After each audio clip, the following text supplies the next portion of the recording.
नारेबंदी का ऐलान सीगा कि 5 जून ਜਿਹੜਾ मोदी की रैली का भारी विरोध किया जाऊगा।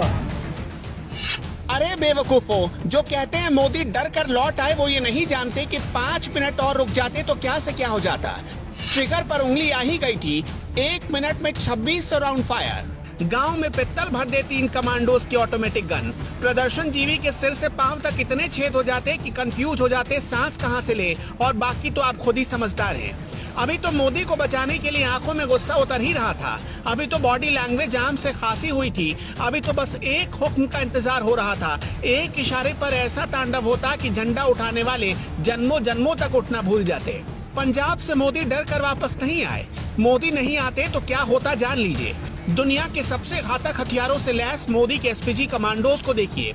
आंखों पर काला चश्मा, ब्लैक कलर की कोट और चीते सी नजर लिए तैनात ये जवान क्या से क्या कर सकते हैं, जानेंगे तो होश उड़ जाएंगे आपके।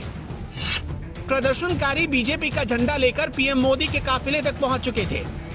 पीएम पर खतरे का अंदेशा देख एसपीजी कमांडोज ने गोली चलाने की इजाजत मांगी, लेकिन पीएम मोदी ने खुद की परवाह किए बगैर सबकी जान बचा ली। नहीं तो एक इशारा मिलता और फिर उसके बाद फिल्मों में जो सीन देखते हैं ना आप, वो मंजर आपकी आंखों के सामने होता।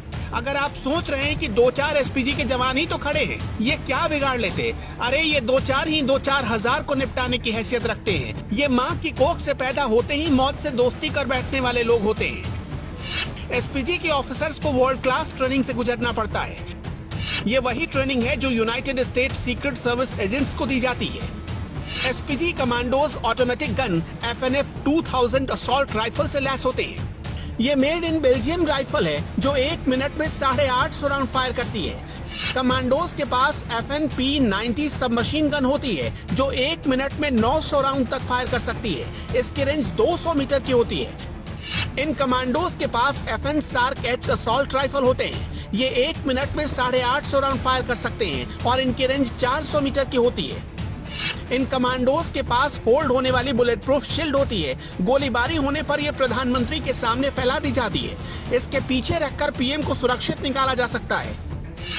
कमांडोज के पास ग्लोक 17 नाम की एक पिस्टल होती है। ये एक light weight bullet proof jacket पहनते हैं जो 10 मीटर दूर से AK-47 से चलाई गई 7.62 कैलिबर की गोली को भी झेल सकती है। इसका मतलब हुआ कि पीएम मोदी को एक खरोच भी नहीं आने वाली थी, लेकिन उनको छूने की गुस्ताखी करने वाला जिंदा भी बचता या नहीं, इसकी गारंटी नहीं थी। अब समझ में आया कि अगर पीएम मोदी और 5 मिनट रुक जाते तो क्या से क्या हो सकता था। इन कमांडोज के कानों में ईयर प्लग लगा होता है, जिसका इस्तेमाल ये अपने साथी से बातचीत करने के लिए करते हैं या फिर वॉकी टॉकी का सहारा लेते हैं।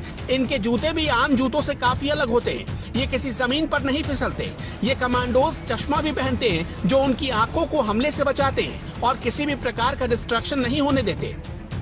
पीएम की सुरक्षा में कई जगहों पर तमाम घेरों में 1000 से ज्यादा एसपीजी कमांडोज तैनात रहते हैं। इन कमांडोज को भारतीय सेना और पुलिस बल से चुना जाता है। इन्हें विशेष ट्रेनिंग दी जाती है। ड्राइवर से लेकर निजी बॉडीगार्ड तक एसपीजी के ही होते हैं। इन्हें चेहरे पर किसी भी तरह के भाव दिखाने की मनाही होती है। पीएम ने खुद भी रिस्क लेते हुए कोई आदेश नहीं दिया। शायद प्रधानमंत्री ने ही वहाँ की स्थिति को तुरंत भांप लिया था, वरना उसके बाद उनके एक फैसले से क्या हो सकता था। झंडा उठाने वाले चवन्नी गिनते रह जाते।